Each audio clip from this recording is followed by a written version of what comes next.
All right, let's begin with the class. Objective of today's class is that we are going to start Unit 1B explanation. And there are different things in Unit 1B, profit and loss के हवाले से सवालात हैं, फिर simple interest वगैरह और मुख्तलिफ चीज़ें हैं इसके अंदर जो हमें देखनी है इंशाल्लाह, और वक्तन फवक्तन हम देखेंगे। तो सबसे पहले हम स्टार्ट लेते हैं प्रॉफिट एंड लॉस से। अब प्रॉफिट एंड लॉस एक ऐसा सिनेरियो है, this is something that we have been going through in a daily lifes, जिससे हम अपनी रोज़मर्रा की ज़िंदगी में गुजर रहे होते हैं। तो इससे हम सब वाकिफ़ हैं, because when we are going to the market to buy a commodity, तो उस केस के अंदर जो है वो जो जिससे हम खरीद रहे होते हैं, यकीनन जो दुकानदार होता है, the shopkeeper is definitely working for a profit. लेकिन बाज़ औक़ात ऐसा होता है कि कुछ चीज़ें दुकानदार ने खरीदी हुई होती हैं, बहुत अरसे से उसके पास होती हैं, बट वो बहुत अरसे तक रखने के बाद उसकी क्वालिटी थोड़ी ख़राब हो जाती है, डेटेरियोरेट हो जाती है, या यूँ समझ लें जैसे चॉकलेट है, उसकी एक्सपायरी बहुत करीब आ जाती है। तो अक्सर आपने देखा होगा कि सुपरमार्केट्स वगैरह में सेल लगी हुई होती है कि भाई ये 150 वाली चॉकलेट 100 रुपीज़ की है। उसकी वजह ये होती है कि वो बहुत करीब एक्सपायरी होती है, the expiry is very near, that's why उसकी जो है वो प्राइस रिड्यूस कर दी जाती है, ताकि अगर एक्सपायरी गुजर गई तो फिर तो वो बिल्कुल ही ज़ीरो हो जाएगी।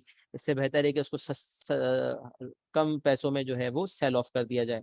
तो वहाँ मार्क प्राइस, डिस्काउंट प्राइस का एक कॉन्सेप्ट आता है। उसके बाद जब भी ओनर कोई चीज़ सेल करता है, तो अगर तो वो सही क्वालिटी की है तो वो प्रॉफिट उस पर बनाता है। But if something is not of a good quality, या उसकी पड़े पड़े चीज़ ख़राब हो गई है, तो वो ये चाहेगा कि यार किसी भी तरह इसको मैं दुकान से निकालूं, क्योंकि अगर मैं इसको नहीं निकालूंगा तो 1 रुपये भी नहीं आएगा, 0 रुपीज़ आएंगे। लेकिन अगर मैं इसको सेल ऑफ कर दूंगा, तो मुझे सेल ऑफ करने से फ़ायदा ये होगा कि कम पैसे ही सही, लेकिन कुछ मिलेगा तो सही। तो मुझे लॉस हो जाएगा, लेकिन एटलीस्ट मैं इसको सेल कर दूँ। तो लॉस मेकिंग के लिए कोई बिजनेस नहीं करता, सबका ऑब्जेक्टिव प्रॉफिट मेकिंग होती है। बट बाज़ औक़ात ऐसे सर्कमस्टेंसेस आते हैं कि कुछ प्रोडक्ट्स में लॉस करना पड़ जाता है। तो सवाल ये पैदा होता है कि जो है वो प्रॉफिट कब होता है और लॉस कब होता है। तो अब यहाँ हम मुख्तलिफ चीज़ों को इन्वॉल्व करेंगे। सबसे पहली चीज़ होती है सेलिंग प्राइस। सबसे पहली चीज़ होती है सेलिंग प्राइस। सवाल ये पैदा होता है सेलिंग प्राइस क्या होती है, इसको हम शॉर्ट में एसपी लिख रहे होंगे। सेलिंग प्राइस होती है यूनिट सेलिंग प्राइस, मतलब एक यूनिट की बेचने की प्राइस। ये भी याद रख लेंगे, ये जो एसपी या सीपी होता है ना, बेसिकली ये सेलिंग प्राइस या कॉस्ट प्राइस की जब हम बात करते हैं तो ये यूनिट प्राइस होता है, क्योंकि मैं यहाँ जनरल में लिखता हूँ,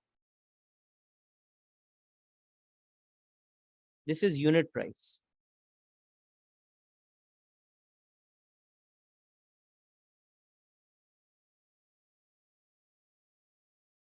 क्योंकि जब एक से ज्यादा यूनिट सेल होते हैं तो फिर हम कहते हैं सेल्स, बहुत सारी अमाउंट को, और या ये ओवरऑल टोटल कॉस्ट कहते हैं या टोटल सेल्स कहते हैं।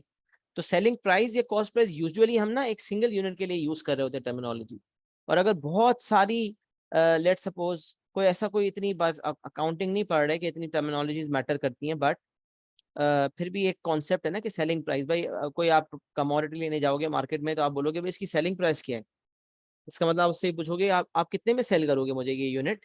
मतलब अगर आप एक चॉकलेट पसंद कर रहे हो तो आप बोलोगे इसकी इसकी सेलिंग प्राइस क्या है।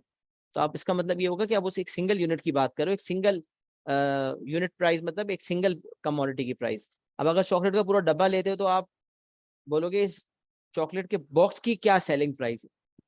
या फिर अगर बहुत सारी चॉकलेट्स ले रहे हो तो आप बोलोगे ये तमाम चॉकलेट्स की कॉस्ट क्या है मेरे लिए, मतलब मुझे क्या कॉस्ट पड़ेगी।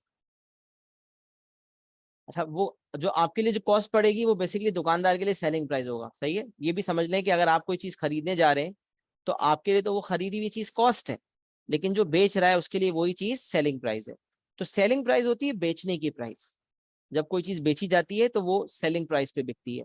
और दुकानदार ने अगर कोई चीज़ आपको लेट सपोज 80 रुपीज़ की सेल की है, तो उसने हो सकता है वो चीज़ 50 रुपीज़ की खरीदी हो। हम डॉलर्स में बात करें तो $50 की कोई चीज़ खरीदी हुई है और $80 की वो चीज़ बेची है। तो ये $30 का जो बीच में आया ना, ये इसको कहते हैं प्रॉफिट। तो यहाँ से पता चला सीपी का मतलब होता है खरीद, कॉस्ट प्राइस। एसपी का मतलब होता है सेलिंग प्राइस, जितने में प्रोडक्ट को बेचना है, जितने में बेचना है या जितने में बिक गया, डिपेंड करता है। क्योंकि जब दुकानदार के पास जाएंगे तो बोलेगा इसकी सेलिंग प्राइस ये है, इतने में बेचूंगा। तो पता चला प्रॉफिट तब होता है जब सेलिंग प्राइस कॉस्ट प्राइस से ज्यादा। If the shopkeeper has kept the selling price which is greater than the cost price, definitely he will earn profit.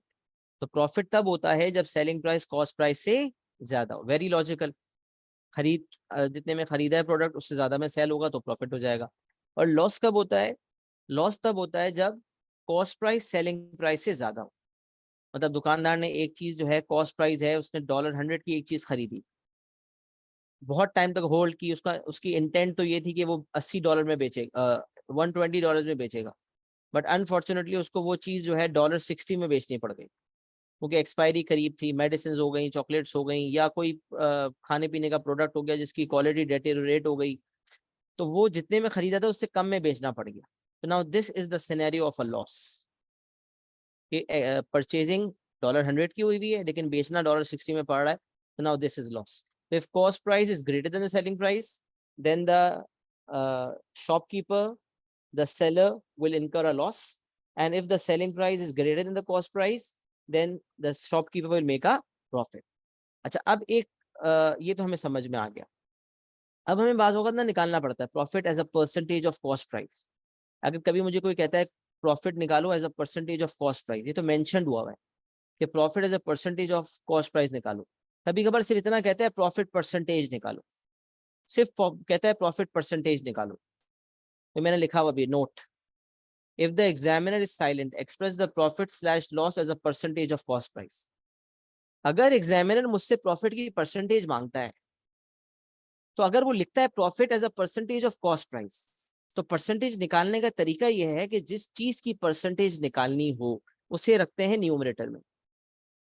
जिस चीज की परसेंटेज निकालनी हो उसे रखा जाता है न्यूमरेटर में, और जो टोटल कॉस्ट होती है उसे रखा जाता है डिनोमिनेटर में। अगर प्रॉफिट को as a percentage of cost price करना है तो जिस चीज को एज अ परसेंटेज एक्सप्रेस करना है that will come in the numerator, and as a percentage of के बाद जो चीज लिखी हुई है वो आएगी डिनोमिनेटर में। And because we have to find the percentage, we are going to multiply by 100। I repeat, profit as a percentage of cost price निकालना है, जिस चीज की परसेंटेज निकालनी हो that will come in the numerator, और जो चीज जो है वो मैं ऑफ के बाद मेंशन हूं that will come in the denominator, and then at the end we will have to multiply it by 100। फिर हमें 100 से मल्टीप्लाई करना पड़ेगा परसेंटेज में करने के लिए।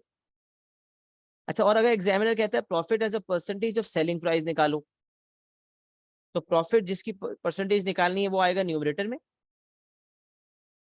As a percentage of selling price, after of selling price is coming, so it will come in the denominator, and because we have to find the percentage we will multiply by 100। we will multiply by 100। ये तीन चीजें मैंने आपको बता दी हैं percentage निकालने का तरीका कैसे होता है। अब नोट में लिखा हुआ है if the examiner is silent, मतलब एग्जामिनर ने ये नहीं लिखा प्रॉफिट परसेंटेज निकालो, बस क्या बोला है प्रॉफिट परसेंटेज निकालो। Profit as a percentage of selling price या as a percentage of cost price नहीं कहता, मतलब find the profit percentage, that's it, ये कह रहा है।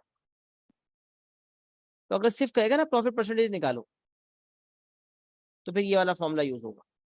बाय डिफॉल्ट प्रॉफिट परसेंटेज निकालने के लिए जो फॉर्मूला यूज होता है that is profit upon cost price multiply by 100। By default जो फॉर्मूला यूज होता है वो यही फॉर्मूला यूज होता है, profit upon cost price multiply by 100। तो if the examiner is silent, express the profit slash loss as a percentage of cost price. मतलब note में जो चीज लिखी हुई है इससे पता चल रहा है कि अगर साइलेंट है एग्जामिनर तो फिर ये वाला फॉर्मूला यूज होगा जो पहले लिखा हुआ था, मतलब profit upon CP multiply by 100। खामोशी की सूरत में as a percentage of cost price निकालेंगे, ये याद रख। स्पेसिफाइड होगा तो जो स्पेसिफाई होगा उसके हिसाब से डिनोमिनेटर डिसाइड होगा, बट अगर एग्जामिनर सिर्फ प्रॉफिट या लॉस की परसेंटेज मांगेगा तो डिनोमिनेटर में हमेशा कॉस्ट प्राइस देंगे। अच्छा, अभी ये profit as a percentage of cost price है, profit as a percentage of selling price है, यहाँ loss as a percentage of cost price आ जाए, या loss as a percentage of selling price आ जाए, या खामोश रहकर एग्जामिनर इतना कहते हैं express the loss as a percent, find the percentage loss, तो तमाम सूरतों में प्रॉफिट हटेगा और लॉस आ जाए। अगर यहाँ लॉस की बात होगी, if loss over here is written, तो यहाँ लॉस आ जाए, लॉस की बात होगी तो लॉस आ जाए, कोई मसला नहीं। लॉस या प्रॉफिट जिस चीज की बात होगी उसका हम जो है वो उसकी हम परसेंटेज निकाल लेंगे, दैट्स इट। अच्छा, अब इसका एक मिसाल देख लेते हैं ताकि हमें बात समझ आ जाए। Mister John is doing a business of selling mobile. Mister A जो है, mister John sorry, mister John is doing a business of selling mobile phones. Mister John जो है मोबाइल फोन सेल करने का बिजनेस करता है, बहुत शौक है उसको आईफोन्स और लेटेस्ट मॉडल्स के फोन वगैरह बेचने का। तो he bought an iPhone at $2000 का उसने एक आईफोन खरीदा। He sold the iPhone at $2300, और उसने $2300 का बेच दिया। तो अब सवाल पहले पैदा होता है कि क्या उसको प्रॉफिट होगा या लॉस होगा। बेसिक सा सवाल है, शायद बहुत मुश्किल ना पूछ लिया हो मैंने, तो इसलिए मैंने कहा एक दफा आपसे पूछ लूं कि आप बता पा रहे हैं या नहीं, क्या उसको प्रॉफिट होगा या लॉस। अपने आप को बड़ा एक्टिव रखें ताकि चैट पे मुस्तकिल रिस्पॉन्सिव रहना है आप लोगों ने, गायब नहीं होना है।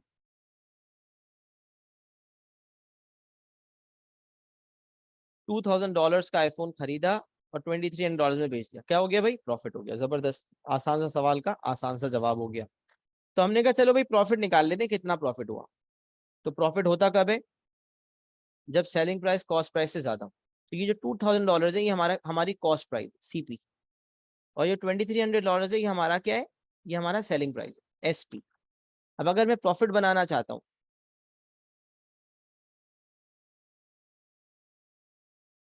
एक मिनट, तो प्रॉफिट का तरीका क्या होता है कि हम एसपी में से सीपी को माइनस करते हैं। If SP is greater than CP then profit is made. तो $2300 में से हम माइनस कर देंगे $2000, तो हमें क्या हो जाएगा भाई, प्रॉफिट हो जाएगा। कितना प्रॉफिट हो जाएगा भाई, $300 का प्रॉफिट हो जाएगा।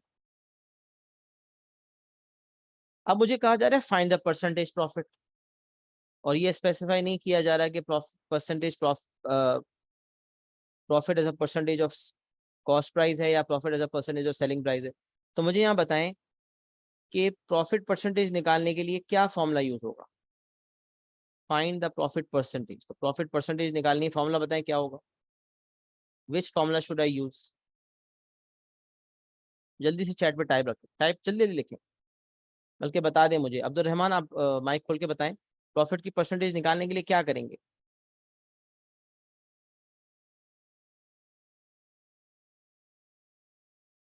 Second formula. सेकंड फॉर्मूला कौन सा वाला,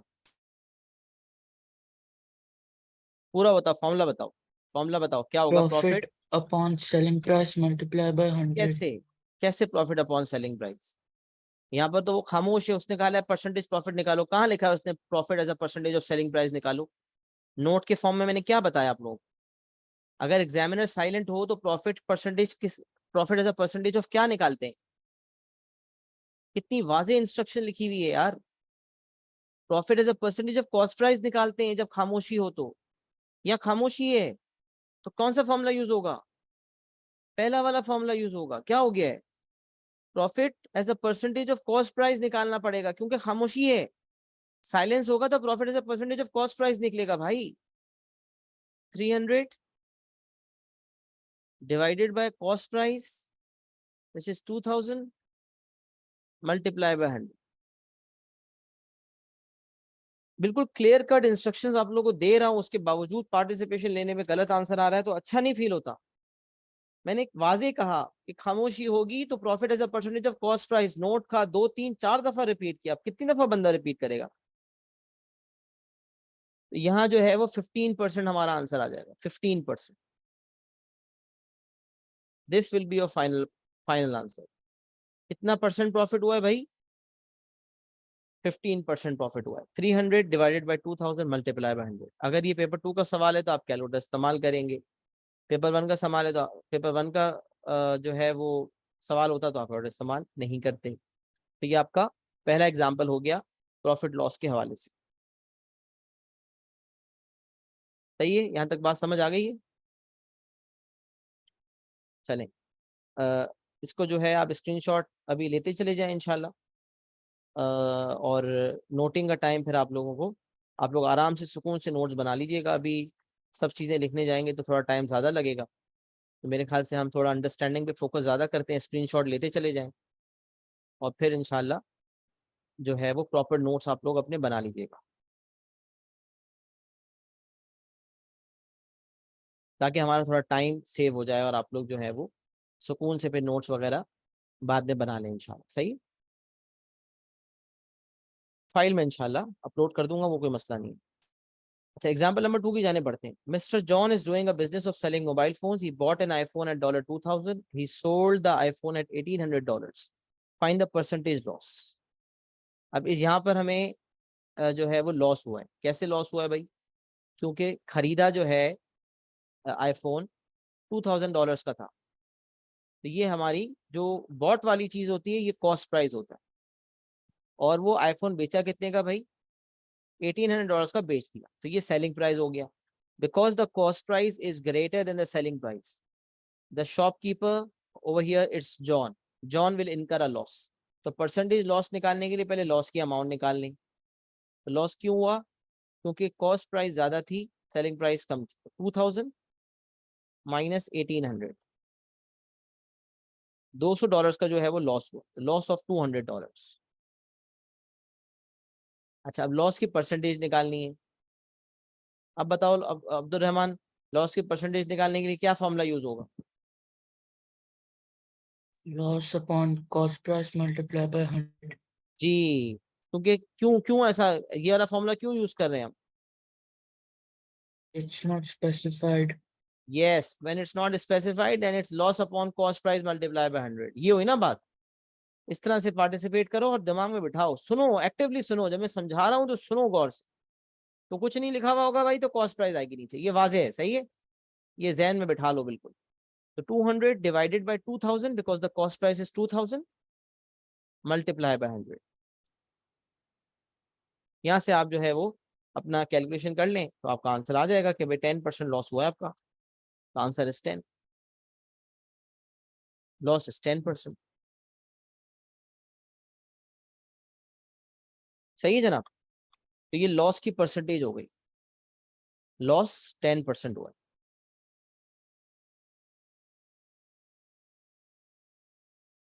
सही है, यहाँ तक मुझे बताएं, बात समझ आ रही है? Is it clear?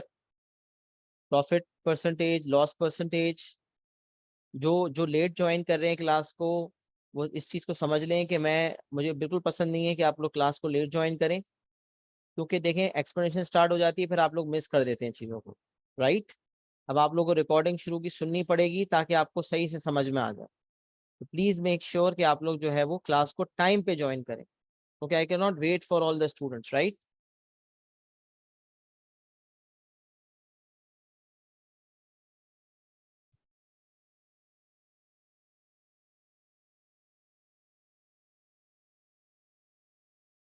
सही है जी, आगे बढ़ जाते हैं। अब एक सिनेरियो जो मैंने आपके सामने रखा ना, वो कॉस्ट प्राइस प्रॉफिट और लॉस वाला सिनेरियो है। एक दूसरा किस्म का जो सिनेरियो आता है वो कॉस्ट प्राइस प्रॉफिट वाला नहीं होता, बल्कि उसमें मार्क प्राइस, डिस्काउंट प्राइस और सेलिंग प्राइस की बात होती है। ऊपर जो एक सिनेरियो मैंने आपको बताया उसमें CP, SP and profit loss की बात हो रही थी। यहाँ पर यहाँ पर जो बात हो रही होगी, ये जो सिनेरियो आता है, हालांकि कॉस्ट तो यहाँ भी होती है। एक बंदा जो खरीदता है कोई चीज, वो कॉस्ट तो यहाँ भी इनकर कर रहा होता है, लेकिन देखिए इस तरह के सवालात में ना कॉस्ट का जिक्र ही नहीं हुआ हुआ होता। सवाल में कॉस्ट का जिक्र ही नहीं हुआ हुआ होता, और प्रॉफिट लॉस मांगेगा भी नहीं, क्योंकि उसका मेन फोकस यहाँ पर डिस्काउंट की परसेंटेज पर है या डिस्काउंट की अमाउंट पर है। तो एक सिनेरियो जो मैंने आपके सामने डिस्कस किया ना, वो profit, selling price, cost price, profit loss वाला सिनेरियो। अब जो सिनेरियो डिस्कस कर रहा हूँ वो mark price, selling price and discount वाला सिनेरियो। बात को समझे, वहां क्या था? Selling price, cost price and profit loss. यहां पर क्या है, mark price, selling price and discount. तो ये क्या चक्कर है, मार्क प्राइस क्या होती है, ये what is the mark price. तो अक्सर ना जब शॉप पे जाते हैं तो बाज़ औक़ात ऐसा होता है ना कि एक कमोडिटी है लेट्स सपोज, और उस कमोडिटी पे लिखा हुआ है कि भाई ये जो है ये $200 की चीज है, और फिर इसको स्ट्राइक ऑफ किया हुआ होगा और फिर लिखा हुआ होगा $180 ओनली। ये क्या चक्कर है, जब हम जाते हैं, जब हमें डिस्काउंट्स ऑफर हो रहे होते हैं तो अक्सर हम सुपर मार्केट जाएं, शॉप जाएं, या कपड़ों की सेल लग रही होती है तो वीसी के प्रोडक्ट्स पे प्राइस कटी हुई होती है। बड़े बड़े ब्रांड्स का तो ये नॉर्म है कि वो बड़े बड़े ओकेजन्स पर जो है वो डिस्काउंट ऑफर कर रहे होते हैं। कपड़ों के बड़े बड़े ब्रांड्स हैं, चाहे 14 अगस्त आ रहा हो या आई गेस कोई बड़ा दिन आ रहा हो, कोई रमज़ान आ रहा हो, तो उसमें सेल्स लगती हैं। तो वो सेल्स जो है ना, सेल सेल लगी है, सेल लगी है, वो क्या क्या होता है सिनेरियो, वो यही सिनेरियो होता है कि ओरिजिनल जो प्राइस उसकी होती है उसको काट के नई प्राइस लिखी हुई होती है। अब सवाल ये पैदा होता है, जो ओरिजिनल प्राइस लिखी हुई होती है इसको क्या कहते हैं मैथमेटिकल लैंग्वेज में, और ये जो अमाउंट लिखी हुई होती है इसको क्या कहते हैं। तो अब देखिए, प्रोडक्ट हकीकत में सेल किस अमाउंट पे होगा, कस्टमर आके जब खरीदेगा तो वो कितने में खरीदेगा, तो वो $180 में उस चीज को खरीदेगा। तो जितनी अमाउंट में वो खरीदा जाता है वो कौन सी अमाउंट होती है, वो सेलिंग प्राइस होती है। तो सेलिंग प्राइस यहाँ पर ये वाली अमाउंट होगी, याद रखें ये वाली जो अमाउंट होगी ना, this amount will be the selling price. तो फिर ये कौन सी प्राइस थी यार, $200। दिस $200 इज द प्राइस जिसमें प्रोडक्ट को बेचने का सोचा गया था। शॉपकीपर ने सोचा था कि $200 की बेचूंगा, बट $200 में नहीं बिका, उसने कहा मैं सेल लगा लेता हूं। तो ये जो सोचने वाली प्राइस होती है ना, इसको कहते हैं मार्क प्राइस। जो इंटेंट होती है बेचने की, नीयत, जिस अमाउंट पे बेचने की नीयत थी और जो लेबल उस पे लगाया था, जो मार्किंग उस पे की थी, उसको मार्क प्राइस कहते हैं। लेबल या लेबल लेबल लगता है ना, या मार्किंग जो उस पे हुई थी, तो ध्यान में रखिए मार्क प्राइस का मतलब जो उस प्रोडक्ट की मार्किंग हुई थी, बट उस मार्किंग के बाद उतनी अमाउंट पे प्रोडक्ट अनफॉर्चुनेटली नहीं बिका, whatsoever the reason might be. अच्छा, ये एक मार्केटिंग स्ट्रेटेजी भी बन चुकी है कि आज ही हमने शॉप शुरू की और आज ही हमने एक प्रोडक्ट की प्राइस रखी $500 और काट के हमने लिख दिया $300। तो उसके मुझे पता है कि $300 में मैं बहुत कमाने वाला हूँ, तो मैं कस्टमर को पागल बनाने के लिए $500 लिखकर काट देता हूँ, $300 लिख देता हूँ। Now this has become a marketing strategy to just play with the psychology of the customers. Customers are very happy, ओ हो सेल लगी हुई है। अब वेबसाइट्स आप देखें, वेबसाइट पे जाएं, वेबसाइट पे जब जाएंगे ना, जितनी वेबसाइट आपको ई कॉमर्स की नजर आ रही होंगी ना, ओरिजिनल प्राइस तकरीबन वेबसाइट्स पे ऐसा ही होता है, ओरिजिनल प्राइस कटी हुई होगी, नई प्राइस लिखी होगी, पूरे साल यही तरतीब होती है। Now this is just to psychologically convince the customers की यार सेल लगी हुई और मैं फौरन से प्रोडक्ट खरीदूं। आप अगर ई कॉमर्स की वेबसाइट बनवाने जाएंगे तो आपको वो सैंपल के तौर पे भी ऐसी वेबसाइट दिखाएंगे, देखो मैंने बनाई है ये वेबसाइट, और उसमें यही लिखा होगा कि जो प्राइस होगी वो कटी हुई होगी और नई प्राइस लिखी होगी। तो this has become a norm now. Customer को उल्लू बनाने के लिए, इन आसान भाषा में मैं कहूँ तो, कस्टमर को के माइंडसेट से खेलने के लिए, उसको पागल बनाने के लिए किया जाता है, which is not a good thing, अच्छी चीज नहीं है। ये तो झूठ हुआ ना कि आप हर वक्त पूरे साल ही सेल लगा रहे हो और आप ये प्ले कर रहे हो ये प्रोडक्ट इतने की है, आपको बेचने उतने का ही था जितने का आपने लगाया हुआ है, आपने जान करके ओवर प्राइस उसको करने के बाद काटा और बहरहाल वो that is a different story. मैं एक प्रैक्टिकल आपको बात बता रहा था, लेकिन बताने का मकसद ये है कि जो प्राइस लिख कर काट दी जाए उसको मार्क प्राइस कहा जाता है। समझने इंटेंट। अब जो आजकल पॉलिसी है उसको हटाते हुए अगर हम बात करें, नॉर्मली एक एथिकल बंदा अगर ये चीज कर रहा है तो नॉर्मली ये तब भी होता है जब किसी प्रोडक्ट की एक्सपायरी करीब होती है या वो डेटेरियोरेट हो रहा होता है, तो उसको काट के उसको कम प्राइस में बेच दिया जाता है। तो जो सोचा होता है प्राइस बेचने का वो नहीं, उसमें नहीं बेचता, फिर वो कम प्राइस में बेच देता है। तो जो लेबल उस पे लगता है, जो मार्किंग उस पे होती है, उसको मार्क प्राइस कहते हैं। और जितने में असल में अब वो प्रोडक्ट बिक जाता है या बेच रहा होता है कस्टमर शॉपकीपर, और उसमें अमाउंट उस पे आ भी जाती है, उसके बाद वो प्रोडक्ट बिक भी जाता है, that amount is known as the selling price. और जो बीच का फासला होता है उसको कहते हैं डिस्काउंट। तो अब अगर मुझे कोई यहाँ कोई कहता है डिस्काउंट क्या होगा, तो मैं कहूंगा discount will be mark price minus selling price. 200 minus 180, $20 का डिस्काउंट हुआ है। अब जरा सुनिएगा, देखिए यहाँ यही लिखा हुआ है, एमपी का मतलब मार्क प्राइस है, एसपी का मतलब सेलिंग प्राइस, ऊपर देख चुके थे। डिस्काउंट के लिए, डिस्काउंट कब होता है, जब मार्क प्राइस सेलिंग प्राइस से ज्यादा होगा, या जाहिर सी बात है, तो mark price minus selling price से डिस्काउंट निकल जाएगा, जैसे कि हमने यहाँ पर निकाला। अच्छा, अब यहाँ फिर वही बात है कि डिस्काउंट की परसेंटेज निकालनी है। तो सवाल ये पैदा होता है, discount as a percentage of selling price निकालूं या discount as a percentage of mark price निकालूं। तो अगर कहेगा discount as a percentage of selling price, discount as a percentage of selling price, तो फिर discount upon selling price multiply by 100 करूंगा। कहेगा discount as a percentage of mark price, तो discount upon mark price into 100 करूंगा। But अगर examiner silent है, examiner is silent, कुछ कह ही नहीं रहा, तो डिस्काउंट की परसेंटेज निकालने के लिए हम मार्क प्राइस को डिनोमिनेटर में लेंगे। अच्छा, एक कॉन्सेप्ट समझ लें, परसेंटेज निकालने के लिए जो कॉन्सेप्ट यूज होता है ना, डिनोमिनेटर में हमेशा ओरिजिनल वैल्यू आती है, ओल्ड वैल्यू या ओरिजिनल वैल्यू। अब देखिए ऊपर वाला सिनेरियो अगर देखें, तो when the examiner was silent, जब एग्जामिनर साइलेंट था, जब एग्जामिनर साइलेंट था, तो प्रॉफिट या लॉस की परसेंटेज निकालने के लिए, प्रॉफिट या लॉस की परसेंटेज निकालने के लिए, जब एग्जामिनर साइलेंट था, तो प्रॉफिट या लॉस की परसेंटेज निकालने के लिए मैंने डिनोमिनेटर में कॉस्ट प्राइस लिया, क्योंकि कॉस्ट प्राइस ओरिजिनल प्राइस थी। इस प्राइस में प्रोडक्ट खरीदा गया था, खरीदा पहले गया था, बेचा बाद में गया था। तो ओरिजिनली जो प्राइस थी वो कॉस्ट प्राइस थी, और उसके बाद कस्टमर पहले शॉपकीपर पहले एक प्रोडक्ट खरीदता है, फिर डिसाइड करता है कितने में बेचूंगा। तो जितने में खरीदा वो चीज पहले हुई थी, वजूद में पहले आई थी, तो वो ओल्ड वैल्यू हुई। उसके बाद जब उसको बेचा, तो वो बाद में नियत की, बाद में बेचा, बाद में प्राइसिंग सेट हुई, तो वो न्यू प्राइस हो गई। तो खामोशी की सूरत में डिनोमिनेटर में ओल्ड वैल्यू आती है। तो कॉस्ट सेलिंग प्राइस और कॉस्ट प्राइस वाले सिनेरियो में ओल्ड वैल्यू कॉस्ट प्राइस होती है, याद रखें ये बात। आगे मैं बहुत कुछ बताने वाला हूँ, इसलिए ये चीजें ध्यान में रखें, ओल्ड वैल्यू नीचे आती है।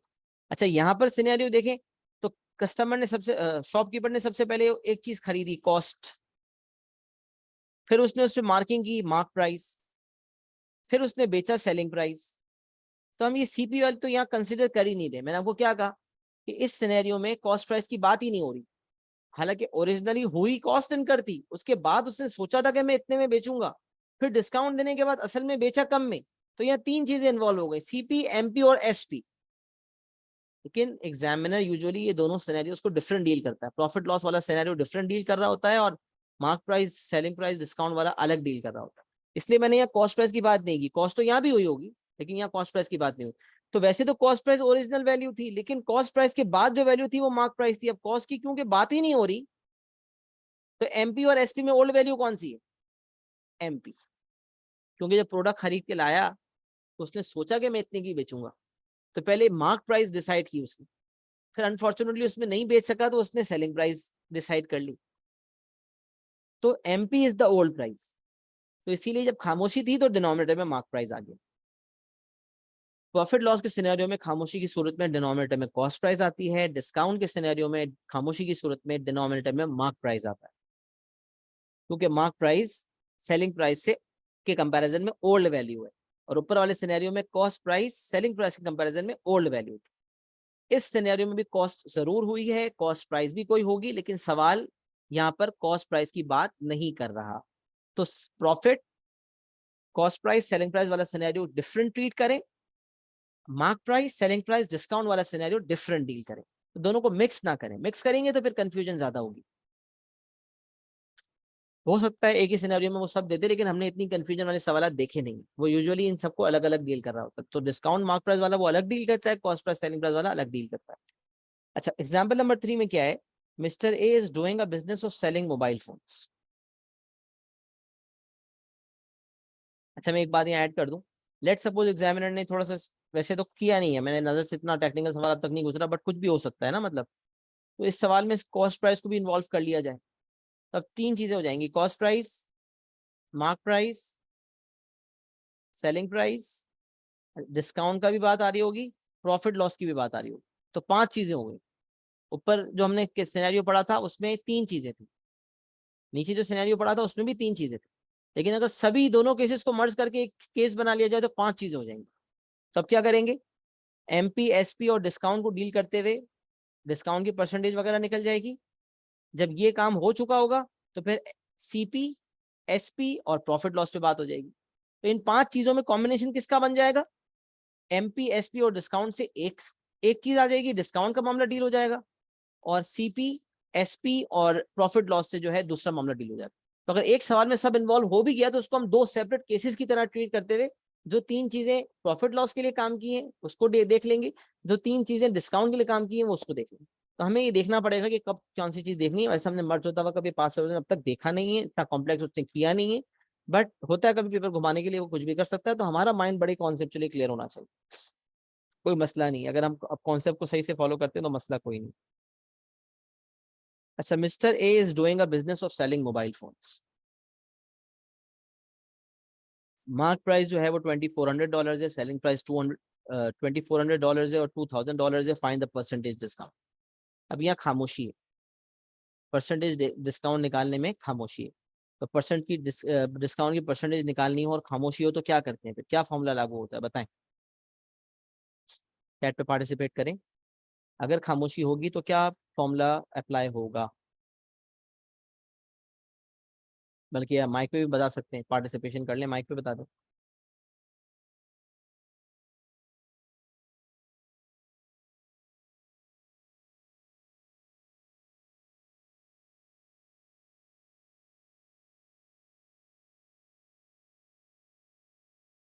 पार्टिसिपेट सबने करना है, सही है, खामोश नहीं रह सकता कोई।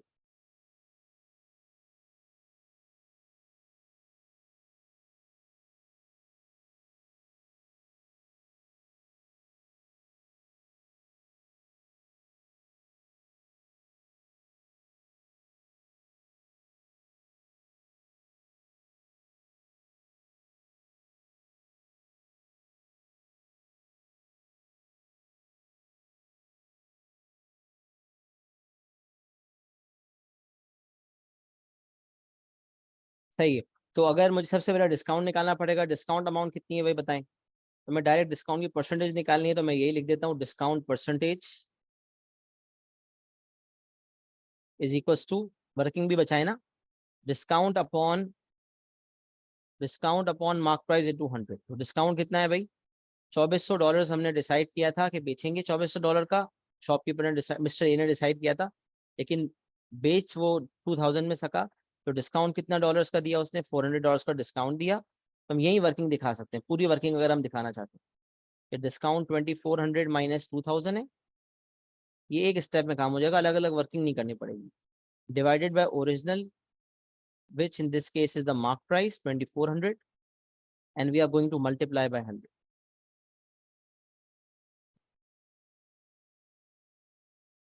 यहाँ से आप कैलकुलेशन कर लें, तो 2400 minus 2000 is 400, 400 divide by 2400 multiply by 100। अब देखिए यहाँ पर आपका आंसर आ रहा है 50/3, लेकिन आपको मैंने बताया कि आप मिक्स्ड में आंसर, जब इम्प्रॉपर फ्रैक्शन होगा तो मिक्स्ड में देंगे या डेसिमल्स में देंगे। तो यहाँ हम आंसर दे सकते हैं 16 होल 2/3%। या अगर कोई डेसिमल में देता है तो डेसिमल में एक चीज याद रखें, डेसिमल की डीलिंग हो नॉन एग्जैक्ट वैल्यूज हो, नॉन एग्जैक्ट वैल्यूज हो।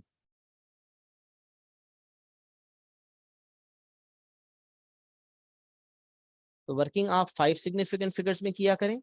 अच्छा, एस्टिमेशन वाले जो सवाल आते हैं उसमें तो एक ही एक्यूरेसी ज्यादा रखनी होती है, लेकिन वैसे यूजुअली हमने इस ट्रेंड फॉलो किया है कि वर्किंग 5 ऐसे, फाइनल आंसर 3 ऐसे। इससे ये होता है कि वर्किंग थोड़ी सी सेफ साइड पे ज्यादा सिग्निफिकेंट में चलती है ना, तो फाइनल आंसर फिर हमारा जो है वो परफेक्ट आता है 3 सिग्निफिकेंट फिगर। तो खैर यहाँ पर 16 और 2/3 को कोई अगर डेसिमल में राउंड ऑफ करने की कोशिश कर रहा होता है तो देखें वो परसेंटेज बनेगी 16.667%। ये 5 सिग्निफिकेंट फिगर में आंसर हो गया, लेकिन हमें आंसर देना होता है 3SF में, तो हम इसको दे देंगे 16.7%। डायरेक्ट भी अगर हम डेसिमल में 3SF में देते हैं तो ये बन जाएगा, लेकिन फिर याद रखें अगर कोई वैल्यू अगले पार्ट में इस्तेमाल करनी होगी तो फिर हम 16.7% यूज नहीं करेंगे, 16.667% यूज करेंगे। मतलब ऐसा होता है, something is done in part number A and is to be used and the answer is to be used in part B. So if answer of part A is to be used in part number B, we are not going to use 16.7% because this is rounded off to 3SF. We are going to use 16.667% in part number A. तो मैं जो कह रहा हूँ कि working 5SF में करें, decimal में हर आंसर को पहले 5SF में लिखें फिर 3SF में लिखें। इसकी वजह क्या है? इसकी मेनली वजह यह है कि आप जो है वो अगर अगले पार्ट में रीयूज करेंगे तो फिर आप इस तरह से करें। तो ये आपका एग्जांपल नंबर 3 भी डील हो गया। तो प्रॉफिट वाला, sorry, mark price, discount price and selling price वाला सिनेरियो आपके सामने रख दिया with one of the examples. तो स्क्रीनशॉट भी ले लें और एक्नॉलेज करें। Is it clear to everyone? मुझे बताएं जरा, सब कुछ समझ आ गया सब कुछ यहाँ तक?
चलिए अलहमदुलिल्लाह यहाँ तक क्लियर हो गया, आगे बढ़ते हैं। अच्छा, परसेंटेज में अक्सर ऐसे सवाल आते हैं जिसमें हमें कहा जाता है कि आप परसेंटेज इंक्रीज या परसेंटेज डिक्रीज निकालें। सही है? जैसे लेट सपोज कुछ भी हो सकता है। एक कमोडिटी जो है वो 2022 में वो कमोडिटी लेट सपोज $50 की थी। 2023 में महंगाई की वजह से वो कमोडिटी अब $60 की हो गई है। तो मुझे कोई कहता है फाइंड द परसेंटेज इंक्रीज। तो परसेंटेज इंक्रीज का तरीका ये होता है amount of increase upon original slash old amount multiply by 100। Original amount या ओल्ड अमाउंट का मतलब होता है पुरानी वैल्यू। अब 2022 और 2023 में जो ओरिजिनल अमाउंट होगी या ओल्ड वैल्यू होगी वो कौन सी वैल्यू होगी? 2022 वाली होगी। तो कमोडिटी की प्राइस अगर 2022 में $50 थी और 2023 में $60 हो गई है तो इंक्रीज आ गया $10 का। ओरिजिनल वैल्यू होगी $50 और मल्टीप्लाई कर देंगे 100 से। 10/50 मल्टीप्लाई बाय 100। इसी तरह अगर लेट्स सपोज एक कमोडिटी $60 की थी, चले $50 की थी और अब $40 की हो गई है, तो ये डिक्रीज आया है ना $10 का, तो डिक्रीज है $10, ओरिजिनल वैल्यू है 50 मल्टीप्लाई बाय 100। तो ये जो कॉन्सेप्ट होता है ना, नीचे बड़ी वैल्यू आएगी छोटी वैल्यू आएगी, ये ऐसा कोई रट्टा नहीं चलेगा। 50 और 60 में 50 छोटी वैल्यू थी, 50 नीचे आएगा। 50 और 40 में 50 बड़ी वैल्यू थी, 50 नीचे आएगा। तो नीचे छोटी या बड़ी का ताल्लुक नहीं है, डिनोमिनेटर में जो वैल्यू आएगी that will be the original slash old value that is going to come in the denominator. Always remember this. And जिस चीज परसेंटेज इंक्रीज परसेंटेज डिक्रीज निकालने के लिए amount of increase amount of decrease ऊपर, original amount नीचे और 100 से multiply. Amount of increase upon original slash old amount multiplied by 100. Amount of decrease upon original slash old amount multiplied by 100. So this is how the scenario works. Example number 1. Mr. A is paid a salary of $50,000 in 2010. His salary increases by 10% in 2011. Find his revised salary.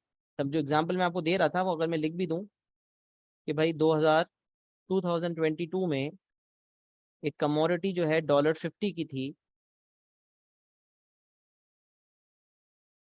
और 2023 में वो commodity $60 की हो गई है, तो भाई percentage increase बताओ आप। तो परसेंटेज इंक्रीज के लिए अमाउंट ऑफ इंक्रीज जो कि $10 है, ओल्ड वैल्यू जो है 2022 की वैल्यू है यानी कि $50, और परसेंटेज में करने के लिए multiply by 100। 10 divided by 50 multiply by 100, ये हो गया 20%।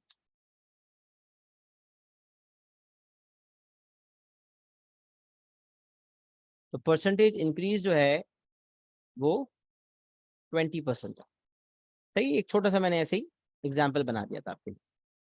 अब सवाल हमेशा इतना सिंपल नहीं आता कि परसेंटेज इंक्रीज बताओ, कभी कभी परसेंटेज इंक्रीज दी हुई होती है और वैल्यू पूछी होती है। अब देखें एग्जाम्पल नंबर 1 को सिखाने के लिए मेरे पास एक मेथड नहीं है बल्कि एक से ज्यादा मेथड। तो मैं आपको सारे किस्म के मेथड्स आपके सामने रखता हूं ताकि आपका एक्सपोजर ब्रॉड हो, क्योंकि my objective is not just to make you do a particular question, but my objective is to enhance your skill set overall so that you become a good mathematician. At least you become a good mathematics student. Mathematician आपने नहीं भी बनना, तो एक अच्छे mathematics के student बन सके, आपका दिमाग इतना खुल जाए कि आपको सवाल करने के मल्टीपल वेज आना शुरू हो जाए। तो this is my object and I will try my best to do that, to achieve that objective of mine. So example number 1 to be done with several different methods, starting with method number 1. Mr. A is paid a salary of 50,000 in 2000. Mr. A, बहुत detail में सुकून से समझाऊंगा, focus करके सुनेंगे, जल्दी कोई नहीं है, कॉन्सेप्ट मैटर करता है कि अच्छा समझ आए। Mr. A is paid a salary of $50,000 in 2010. His salary increases by 10% in 2011.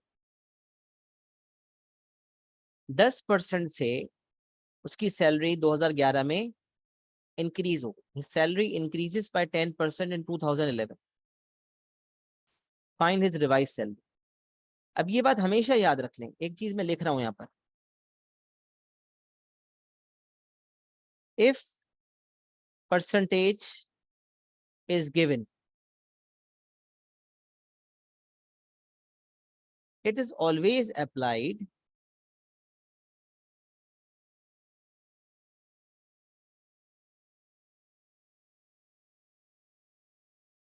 on old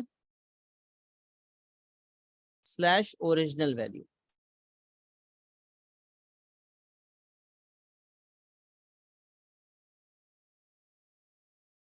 जब परसेंटेज गिवन होगी, एक तो ना परसेंटेज निकालनी है, तब यहां से भी देखें, अगर मुझे अमाउंट ऑफ इंक्रीज निकालना है तो जो परसेंटेज गिवन होगी उस परसेंटेज का जब साइन हटता है तो 100 से डिवाइड हो जाता है, तो ये 100 तो यहाँ आ जाएगा, ये 100 यहाँ से हटेगा और परसेंटेज जो भी परसेंटेज इंक्रीज दी होगी उसमें जैसे 40% दिया हुआ है तो 40/100 कर देंगे, 40/100 कर देंगे, परसेंटेज हटा के 40/100 कर देंगे, 40% दिया हुआ है। अब मुझे अमाउंट ऑफ इंक्रीज निकालना है, इस 40% को मैं किससे मल्टीप्लाई करूंगा? ओरिजिनल अमाउंट से मल्टीप्लाई करूंगा। समझ नहीं, इसी फॉर्मूला की हेरा फेरी समझ में कि अगर परसेंटेज के, देखिए अब यहाँ पर क्या था, अमाउंट ऑफ इंक्रीज पता था, ओरिजिनल अमाउंट पता थी और परसेंटेज निकालनी थी। तो अगर मुझे परसेंटेज दे दी जाए, अमाउंट ऑफ इंक्रीज निकालनी हो और ओरिजिनल अमाउंट भी पता हो, तो फिर क्या करेंगे? फिर परसेंटेज इंक्रीज, जो परसेंटेज होगी उसका परसेंटेज का साइन हटेगा, तो 40% है, लेट्स सपोज 40% इंक्रीज है, तो परसेंटेज हट के 40/100 हो जाएगा, ये 100 यहाँ से हट के नीचे आ जाएगा। अब अमाउंट ऑफ इंक्रीज निकालने के लिए ओरिजिनल अमाउंट 40/100 से मल्टीप्लाई हो जाएगी। तो पता चला कि जब परसेंटेज गिवन होगी तो वो हमेशा अप्लाई किस अमाउंट पे होगी? ओल्ड या ओरिजिनल वैल्यू पे अप्लाई होगी। अच्छा, बाज औक़ात ऐसा होता है कि ओल्ड वैल्यू गिवन होती है और न्यू वैल्यू निकालनी होती है, और बाज औक़ात ऐसा भी होता है कि न्यू वैल्यू गिवन होती है और ओल्ड निकालनी होती है, रिवर्स वर्किंग चाहिए होती है। यहां पर क्या है कि old is given and revise salary का मतलब new is to be found. तो ओल्ड से न्यू पे जाने का जो नाम है, ओल्ड से जो न्यू पे हम जाते हैं,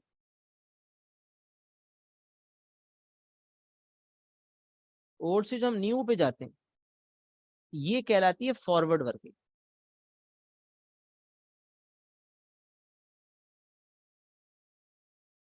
ओल्ड इज नोन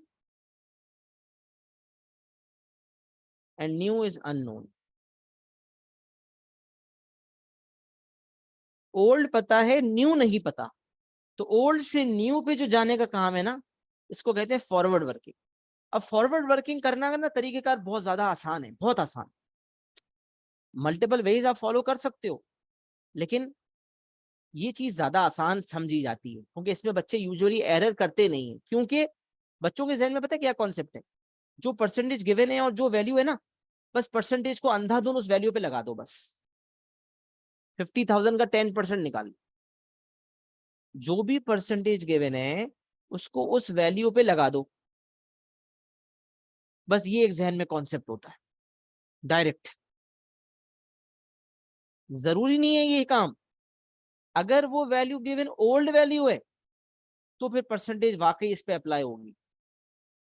बट अगर वो वैल्यू ओल्ड वैल्यू नहीं है जो गिवन है, वो न्यू वैल्यू है, रिवाइज सैलरी पता होती और ओरिजिनल सैलरी ना पता होती, 2011 की सैलरी पता होती, 2010 की ना पता होती, तो उसको बैकवर्ड वर्किंग कहते। और बैकवर्ड वर्किंग के अंदर मामला तरीकेकार बदल जाता है। वजह क्या है कि परसेंटेज हमेशा अप्लाई ओल्ड या ओरिजिनल वैल्यू पर होती है। ये एक घटान बांध लें, make it a point, always remember this, given percentage is going to be applied on old/original value। Original value या ओल्ड वैल्यू पे परसेंटेज लगती है। तो ओल्ड वैल्यू गिवन है तो परसेंटेज लगा देंगे, ओल्ड वैल्यू नहीं पता तो फिर मुख्तलिफ तरीकेकार से इसको डील करेंगे, जो कि अगले एग्जाम्पल में इंशाल्लाह केटर हो जाएगा। अभी ये सिनेरियो सिंपल है, इसका एक मेथड जो आसान, एक मेथड आपको करवाते हैं, वो क्या है कि भाई ओल्ड वैल्यू 2010 की सैलरी है, 2011 की सैलरी निकालनी है, 10% से इंक्रीज हुआ है, 10% परसेंटेज गिवन ओल्ड वैल्यू पे लगती है। तो मैं एक काम कर लेता हूँ, अमाउंट ऑफ इंक्रीज निकाल लेता हूँ कि इंक्रीज की अमाउंट कितनी है। तो इंक्रीज की अमाउंट निकालने के लिए मैंने कहा भाई सिंपल सी बात है, 10% का मतलब होगा 10% मतलब 10/100 ऑफ 50,000। ओल्ड वैल्यू पे 10% आपने अप्लाई किया और कैलकुलेटर से आपका आंसर आ जाएगा $5,000। इंक्रीज आपके पास $5,000 का आ गया। अब आपसे कह रहा है भाई न्यू वैल्यू बताओ क्या होगी, न्यू या रिवाइज्ड सैलरी बता दो। यहाँ रिवाइज लिखा हुआ है या न्यू कह दे, एक ही बात है।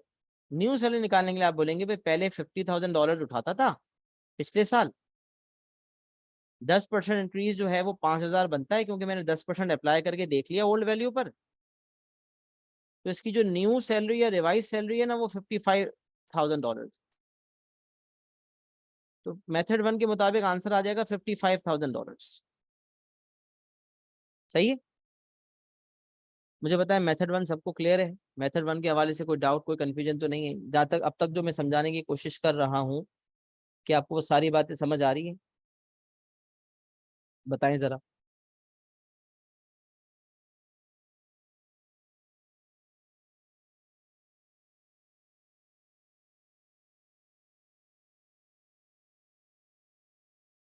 कोई कंफ्यूजन होती है माइक ऑन करके पूछ सकते हैं, मैंने बिल्कुल मना नहीं किया।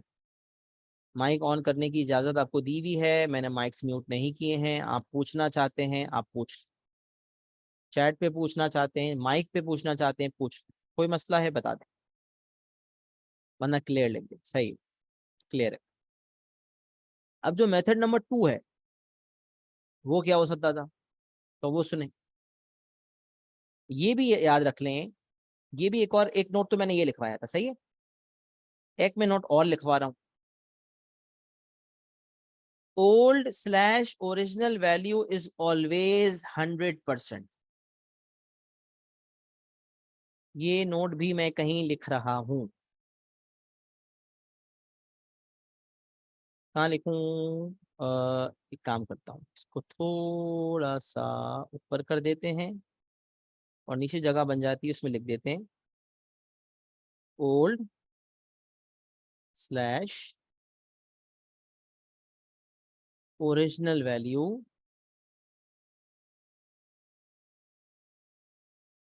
या वैल्यू या अमाउंट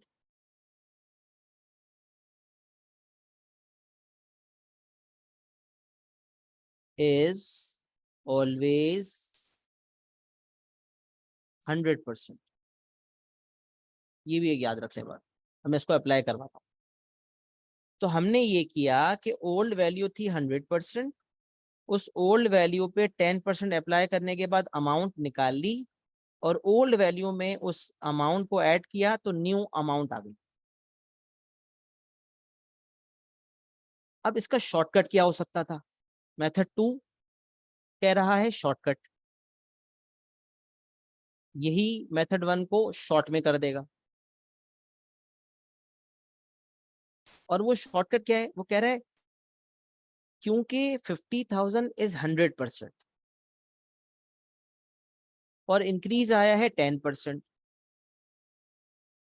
अच्छा, मैं कहूंगा भाई किसी भी वैल्यू का 100% निकालो, 50,000 का 100% निकालो, तो 100% ऑफ 50,000 इज 50,000।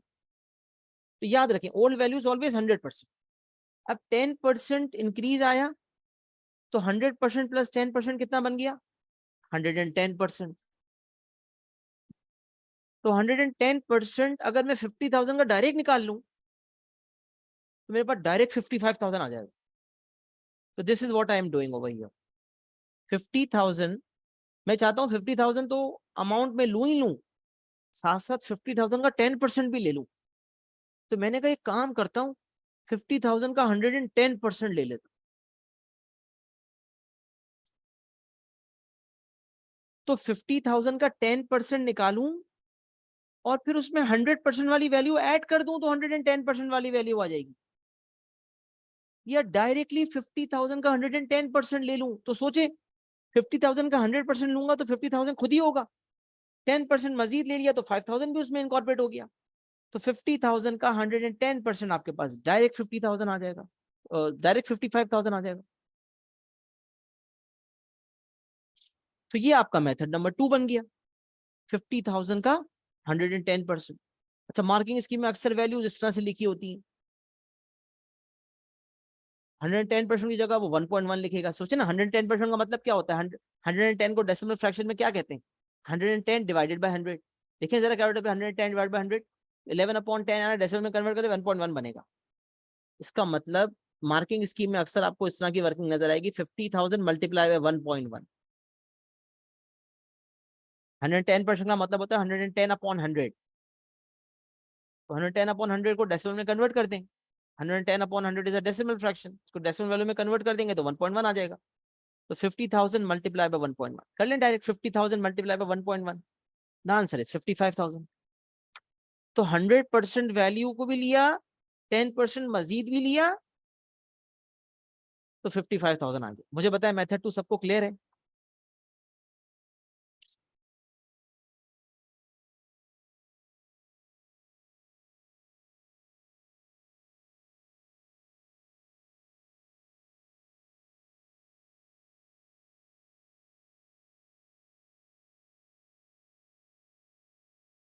कोई सवाल, कोई कंफ्यूजन पूछ लें, बार बार एक ही बात करता हूँ, पूछ लें। कोई मसला है लाइव क्लास में, पूछ लें। अब मैं आपको मेथड 3 बता रहा हूं, जिसके फवायद ये हैं कि वो हमेशा यूज हो सकता है। भाई मेथड नंबर 1 तो इसलिए अप्लाई हो पाया कि आपकी ओल्ड वैल्यू दी हुई थी और न्यू वैल्यू निकालनी थी। मेथड 2 भी इसलिए अप्लाई हो पाया क्योंकि ओल्ड वैल्यू दी हुई थी और न्यू निकालनी थी, फॉरवर्ड जाना था। मेथड 3 का जो कमाल है ना, ये है कि ये ऑलवेज एप्लीकेबल है।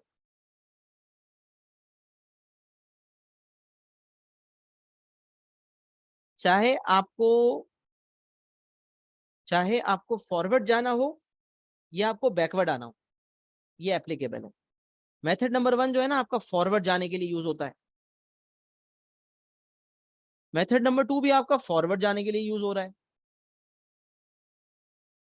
ऑलवेज एप्लीकेबल से मुराद ये कि आपको फॉरवर्ड जाना हो या आपको बैकवर्ड आना हो। फॉरवर्ड का शॉर्टकट मैंने FWD लिख दिया और बैकवर्ड का शॉर्टकट BWD लिख दिया, तो पूरा लिखने से बेहतर मैंने शॉर्टकट लिख दिया है। सही है, आप समझ लेंगे फॉरवर्ड बैकवर्ड से। पूरा लिखना चाहते हैं आप पूरा लिख लें ताकि आपको याद रहे। अच्छा, अब ये कैसे मेथड 3 कैसे लिखते हैं? अब मेथड 3 का तरीका समझ लेंगे। प्रॉफिट लॉस का सिनेरियो आ जाए, डिस्काउंट मार्क प्राइस का सिनेरियो आ जाए जो ऊपर गुजर चुके, उस तरह के सवाल भी आएंगे, वो भी मेथड 3 से हो सकते हैं। जाहिर सी बात है, वहां तो मैंने नहीं समझाया, पास सिलेबस के साथ भी बहुत सारी चीजें समझाऊंगा। तो पास सिलेबस भी जब करेंगे और क्वेश्चंस भी सामने आएंगे तो इंशाल्लाह आपको सिखाता चला जाऊंगा, लेकिन परसेंटेज की डीलिंग आपको यहाँ सिखा रहा हूँ। तो फिर प्रॉफिट लॉस के सिनेरियो में परसेंटेज की इन्वॉल्वमेंट हो, मार्क प्राइस सेलिंग प्राइस के अंदर परसेंटेज की इन्वॉल्वमेंट हो, सैलरीज की बात हो रही हो, कोई भी किस्म का सिनेरियो हो, परसेंटेजेस इन्वॉल्व होंगी ना, परसेंटेजेस इन्वॉल्व होंगी, मेथड 3 एप्लीकेबल हो सकता है। तो इसका तरीका पता है क्या है? 2 कॉलम्स बनाए। सबसे पहले एक कॉलम बनाए परसेंटेज का और एक कॉलम बनाए करेंसी का, डॉलर। 2 कॉलम्स बनाएंगे। करेंसी डॉलर है तो डॉलर, रुपी है तो रुपी, पाउंड है तो पाउंड, यूरो है तो यूरो। और फिर ना ओल्ड वैल्यू लिखे पहले। ओल्ड यहां पर 2010 की वैल्यू है। फिर इंक्रीज डिक्रीज जो भी होता है, यहाँ पर इंक्रीज है तो इंक्रीज की परसेंटेज लिखे, इंक्रीज वाली वैल्यू बाद में लिखे, और फिर न्यू वैल्यू लिखे बाद में, 2011।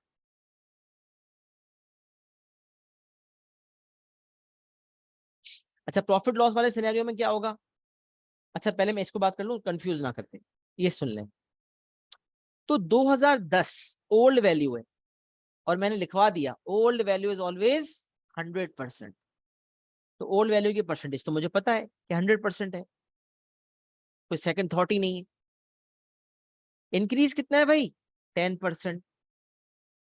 तो ओल्ड परसेंटेज 100% थी, इंक्रीज 10% होगी, न्यू परसेंट कितनी बन जाएगी भाई? 100 + 10 110%। परसेंटेज का कॉलम आपने हमेशा मुकम्मल करना है, याद रख लें ये बात, इस मेथड में याद रख लें। Percentage column should always be completed. Percentage column should always be completed. तो परसेंटेज का कॉलम आपने कंप्लीट कर लिया। अब डॉलर वैल्यू याद रखें, कोई एक भी डॉलर वैल्यू मिल जाएगी ना, कोई एक भी डॉलर वैल्यू, तो आप तमाम डॉलर वैल्यूज निकाल सकते हैं। ये डॉलर वैल्यू निकल गई ना, ये मिल गई आपको, तो अगर ये अननोन है, ये अननोन है, आप निकाल सकते हैं। या ये वाली वैल्यू मिल गई, ये दोनों अननोन थी तो निकाल सकते हैं। परसेंटेजेस का कॉलम कंप्लीट होगा, डॉलर वैल्यू कोई सिंगल भी गिवन होगी, बाकी सारी डॉलर वैल्यू निकाल सकते हैं।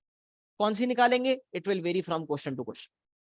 तो यहां पर आप मुझे बताएं, 2010 के सामने वाली डॉलर वैल्यू मुझे पता है, या इंक्रीज की डॉलर वैल्यू मुझे पता है, या 2011 में जो सैलरी आई थी उसकी डॉलर वैल्यू पता है? मुझे क्या पता है यहाँ पर?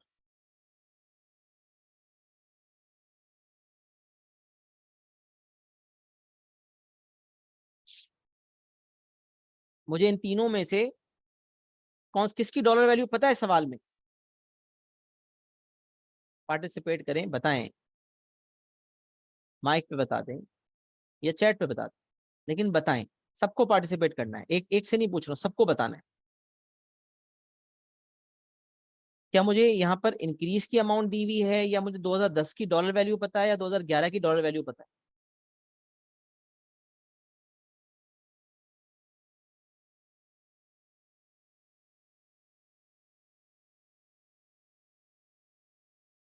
जी बिल्कुल सही। यहाँ मुझे 2010 की डॉलर वैल्यू पता है, कितनी है? $50,000। वो फिट इन कर दें। अब एक यूनिटरी अप्रोच कहती है क्रॉस मल्टीप्लाई कर दें। तो निकालना क्या है आपको? निकालना क्या है? फाइंड इज रिवाइज सैलरी, 2011 की सैलरी बतानी है, उसको कह दें एक्स और कर दें क्रॉस मल्टीप्लाई। हो गया काम।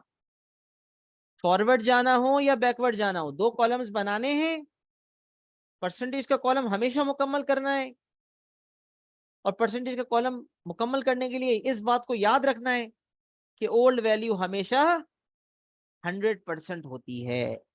ओल्ड वैल्यू हमेशा 100% होती है। फिर इंक्रीज की परसेंटेज है, तो अगर डिक्रीज होता, जैसे ये डिक्रीज होता, तो 100 - 10 90% लिखते हैं यहां पर। तो ओल्ड, फिर इंक्रीज डिक्रीज, फिर न्यू। अच्छा, अगर मार्क प्राइस वाला सिनेरियो होता, तो ओरिजिनल मार्क प्राइस 100% होती है, डिस्काउंट 10% होता, सेलिंग प्राइस 90% हो जाती। क्योंकि मार्क प्राइस में से डिस्काउंट अमाउंट माइनस होती है तो सेलिंग प्राइस आती है। तो मार्क प्राइस की परसेंटेज 100% होगी, क्योंकि वो ओरिजिनल वैल्यू होगी उस सिनेरियो में। तो वो 100%, डिस्काउंट की परसेंटेज 10% माइनस होगी, सेलिंग परसेंटेज 90% आ जाएगी। ये आपका mark price discount selling price वाला सिनेरियो होगा, तो आप इस तरह से डील कर लेंगे। अच्छा, प्रॉफिट लॉस वाला सिनेरियो है, लेट सपोज, तो ओरिजिनल वैल्यू होती है कॉस्ट प्राइस, प्रॉफिट और selling price. Cost price 100%, profit 10%, selling price 110% add होके आएगी। अच्छा, सिनेरियो होता कॉस्ट प्राइस लॉस, तो यहां आ जाती सेलिंग प्राइस। लेकिन फिर मसला क्या होता?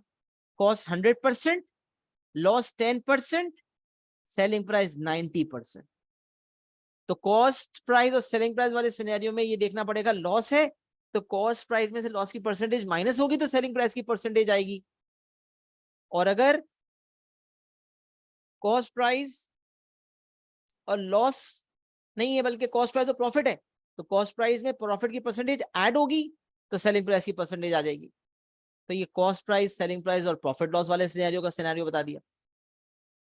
तो ऊपर हमने जो सीपी, एसपी और प्रॉफिट लॉस वाला सिनेरियो किया, उसका भी बता दिया इस मेथड 3 के थ्रू कैसे करते, क्योंकि वहां तो हमें परसेंटेज दी हुई थी, निकालनी थी यूजुअली, वो एक सिनेरियो था। लेकिन परसेंटेज दी हुई हो और हमें ये निकालना हो कि भाई सीपी क्या है, या सीपी दी हुई हो एसपी निकालनी हो, या एसपी दी हुई हो सेलिंग प्राइस दी हुई हो और कॉस्ट प्राइस निकालनी हो, तो मुख्तलिफ सिनेरियो बदल सकता है। जैसा भी सिनेरियो बदले, method 3 is my solution. Go for method 3. It is a rocking thing. If you are going to learn it and have full command over it, you will never get stuck. अब देखें, 100%, 10%, 110% percentage का column fill करने के बाद dollar value 2010 की दी हुई थी, 2011 की डॉलर वैल्यू नहीं पता थी, तो एक्स मान लिया, क्रॉस मल्टीप्लाई कर लिया। अच्छा, क्रॉस मल्टीप्लाई भी कर सकते हैं और इतना भी कर सकते हैं कि 100% वैल्यू जो है 50,000 है, तो 1% कितना हो जाएगा? सोचो, डायरेक्ट आप सोचो कि 100% अगर 50,000 है तो 1% कितना हो जाएगा? तो बंदा बोलेगा 50,000 डिवाइडेड बाय 100, 1% की वैल्यू आ जाएगी, 500 आएगी, और मल्टीप्लाई कर देंगे 110% से। 100% जब 50,000 है तो 1% कितना हो जाएगा? 1% आ जाएगा 50,000 अपॉन 100, 500। तो 110% कितना होगा? तो 500 को मल्टीप्लाई कर दें 110 से, 55,000। तो यहां से एक चीज तो ये निकल सकती है, 50,000 100% है तो 1% हो जाएगी डिवाइडेड बाय 100, और मुझे 110% निकालना है तो मल्टीप्लाई बाय 110। यहां से आपके पास x की वैल्यू आ जाएगी। और अगर ऐसे नहीं करते, क्रॉस मल्टीप्लाई करते हो, तो क्रॉस मल्टीप्लाई कर लो। क्रॉस मल्टीप्लाई कैसे होगा? 100 multiply by x equals to 110 multiply by 50,000। तो मैं यहाँ लिख रहा हूँ 100 multiply by x is equals to 50,000 multiply by 110, और एंड में आना यही है, x is equals to 50,000 divided by 100 multiply by 110। अच्छा, अब ये पूरे पे फ्रैक्शन है, पूरे पे आपने फ्रैक्शन का साइन बना दिया।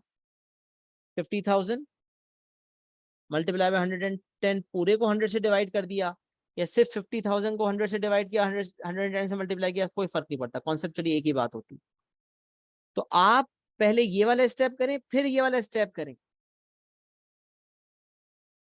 या डायरेक्ट ये वाला स्टेप कर लें, ये दोनों आपके हाथ में। तो भारत क्रॉस मल्टीप्लाई वाली चीज जो है वो ये है, ये क्रॉस मल्टीप्लीकेशन से हासिल हुई है।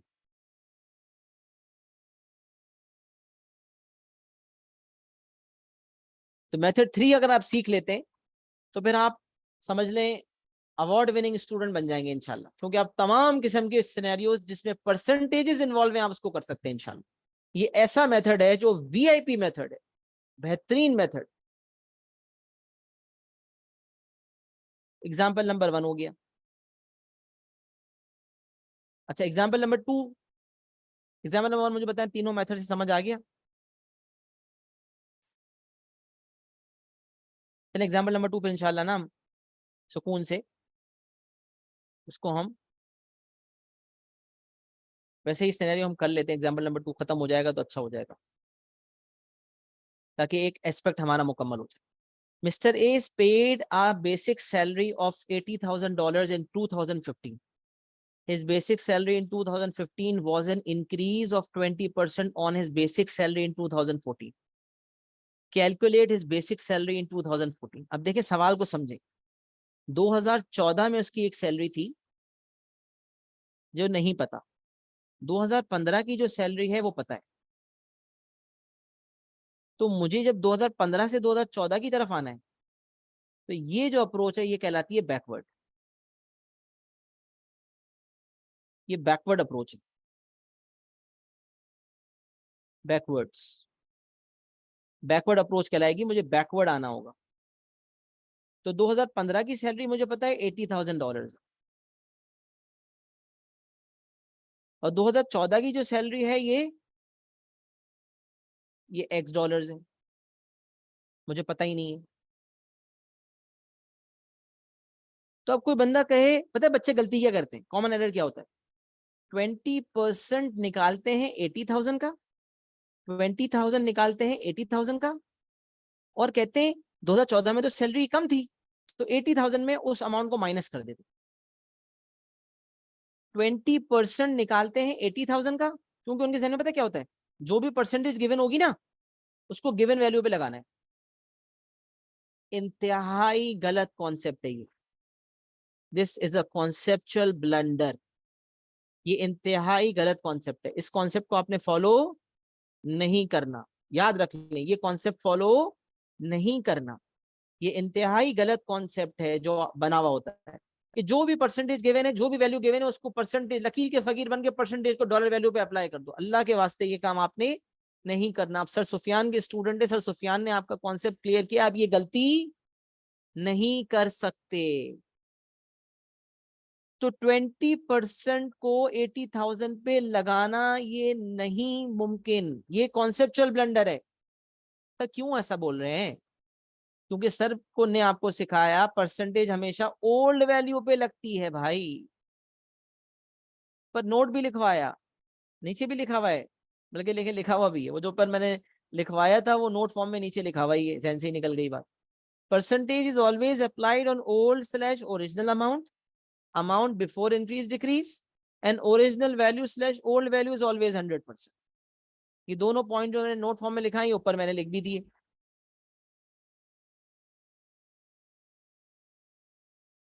तो इसीलिए ये 20% जो है ये 80,000 पर अप्लाई नहीं होगा। 80,000 पे अप्लाई नहीं होगा, तो फिर क्या करें? तो फिर मैंने आपको मेथड 3 जो ऊपर सिखाया था ना, ऑलवेज एप्लीकेबल वाला, उसी मेथड को फॉलो करते हैं। वो मेथड 3 जो ऊपर फॉलो किया था उसी मेथड को फॉलो करते हैं। और वो मेथड क्या था कि 2 कॉलम्स बनाने हैं भाई, एक परसेंटेज का और एक डॉलर का। और ओल्ड वैल्यू लिखेंगे पहले 2014। अच्छा, 2000 his basic salary in 2015 was an increase of 20% on his basic salary in 2014। तो 2014 से 2015 में जाने के लिए क्या हुआ है? इंक्रीज हुआ है। इंक्रीज के बाद 2015 की अमाउंट आ गई। तो 2014 में जो परसेंटेज थी वो ओरिजिनल वैल्यू थी तो 100%, इंक्रीज की परसेंटेज 20%, और 2015 की परसेंट 120%। अब यहाँ पर मुझे बताएं 214 की वैल्यू, 2014 की वैल्यू पता है या इंक्रीज? ये भी हो सकता है कि इंक्रीज अमाउंट ये है, बताओ 2014 की सैलरी क्या होगी। तो हो सकता है इंक्रीज की अमाउंट बता दी जाए, हो सकता है ओल्ड अमाउंट बता दी जाए, हो सकता है न्यू अमाउंट बता दी जाए। तो यहाँ क्या बताया हुआ है? हाँ बच्चों, यहाँ 2014 की वैल्यू मुझे पता है डॉलर वैल्यू, या 2015 की डॉलर वैल्यू पता है? बताएं, पार्टिसिपेट करें।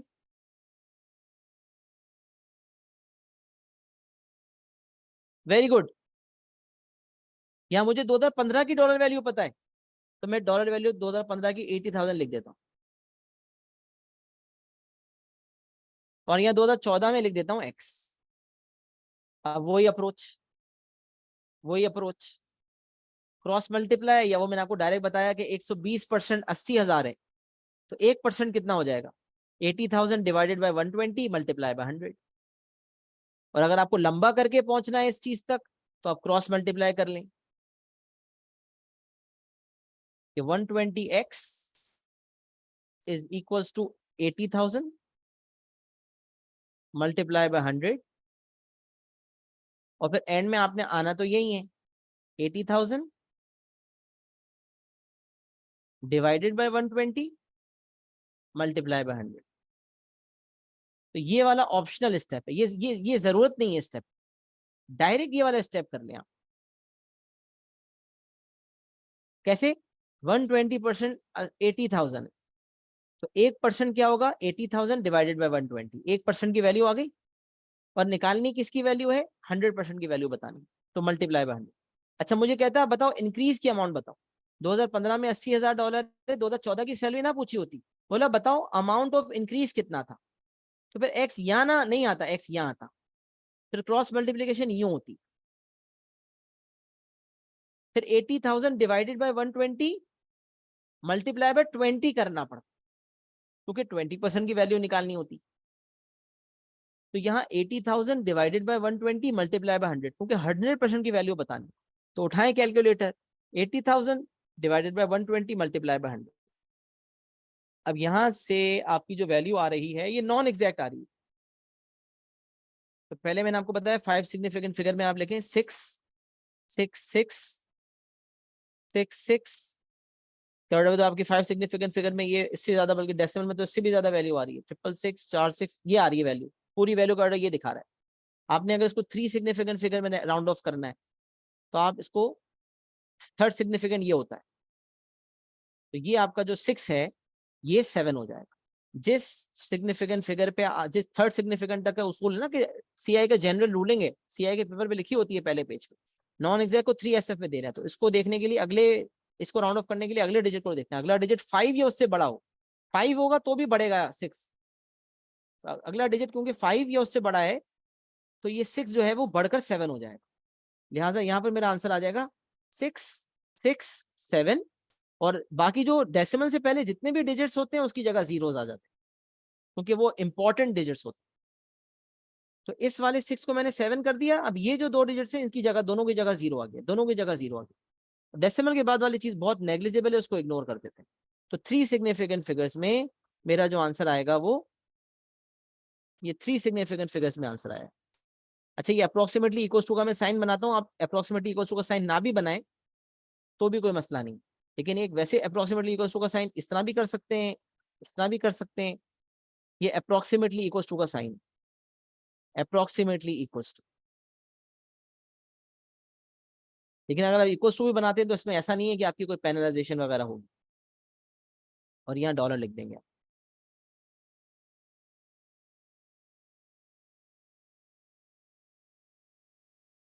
x is approximately equals to $66,700। ये आपका 3 सिग्निफिकेंट फिगर में फाइनल आंसर होता है। तो ये जो मेथड 3 जो मैंने आपको सिखाया है, मैंने आपको कहा ना ये आपके लिए this is going to prove award winning इंशाल्लाह। ना सिर्फ आप खुद करेंगे बल्कि दूसरों को भी इस मेथड से सिखाएंगे।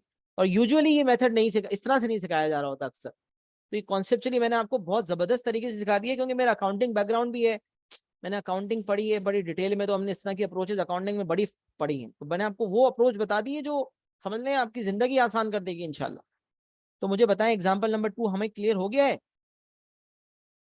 ये जो मेथड है ये मैंने आपको प्रॉफिट लॉस डिस्काउंट के सिनेरियो में कैसे लगेगा, profit cost price selling price profit loss के सिनेरियो में कैसे लगेगा, mark price selling price discount वाले सिनेरियो में कैसे लगेगा, उसमें भी मैंने आपको बता दिया, आइडिया दे दिया अभी मैं। बाकी आप इसको इंशाल्लाह प्रैक्टिस करेंगे तो मजीद क्लियर हो जाएगा। एग्जाम्पल 2 बिल्कुल क्लियर हो गया। एग्जाम्पल नंबर 1 3 मेथड से करवाया था, बट एंड में मेथड 3 जो है, क्योंकि फॉरवर्ड है तो फॉरवर्ड में तीनों मेथड एप्लीकेबल है, लेकिन बैकवर्ड में तीसरा वाला मेथड जो है वो बेहतरीन मेथड है, जिससे आपकी जिंदगी बड़ी आसान हो जाएगी। सही है, स्क्रीनशॉट ले लें और एक्नॉलेज कर दें कि क्या बात समझ आ गई। कोई सवाल है तो पूछ।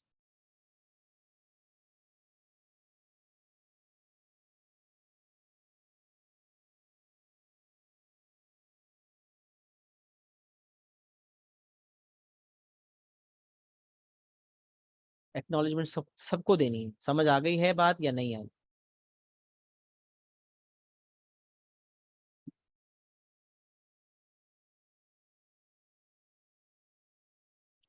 चलिए अल्हम्दुलिल्लाह सबको बात समझ आ गई है। रिकॉर्डिंग एलएमएस पे एज यूजुअल अपलोड हो जाएगी। आप लोगों ने प्रॉपर तरीके से इसको दोबारा देखना हो तो देख लें, जिसने शुरू की क्लास मिस की थी वो दोबारा देख लें, प्रॉपर नोट्स अपने बना लें। रिकॉर्डिंग की मदद से इंशाल्लाह प्रॉपर नोट्स बना लेंगे। और नोट्स बनाने के बाद नोट्स अपने प्रॉपर रजिस्टर अलग से मेंटेन रखना है, नोट्स आपने प्रॉपर तरीके से मेंटेन रखने।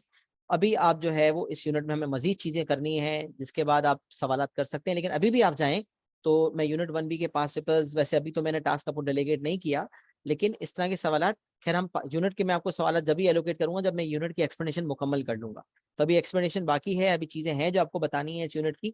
फिर इंशाल्लाह जब मैं मुकम्मल कर लूंगा तो फिर आपको सवाल एलोकेट कर दूंगा। सही है, तो अभी आपने ये करना है कि आपने इसको देखकर प्रॉपर नोट्स बना लेने और उसको रिकैप करना है।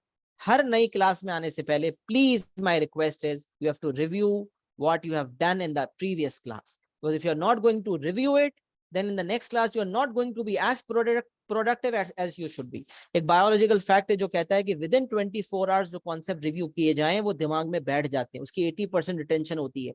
तो अगर आप अपनी रिटेंशन को बढ़ाना चाहते हैं तो आज 1:30 से कल 1:30 के दरमियान 24 आवर्स बनते हैं, उससे पहले पहले आपने इसको नोट्स बना लेने और उसको रिव्यू कर लेना है। रिव्यू कर लेंगे इंशाल्लाह तो ये दिमाग में पुख्ता हो जाएगा।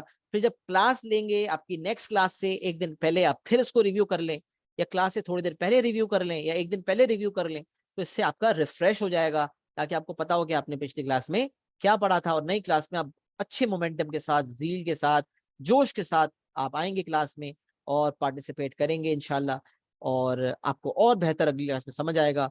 उम्मीद है मेरी बात जो है वो आप अमल करेंगे इंशाल्लाह और उसको फॉलो करेंगे। मिलते हैं, मुझे इजाजत दें, दुआ में मुझे याद रखें, अपना ख्याल रखें। अस्सलामु अलैकुम व रहमतुल्लाहि व बरकातुहू।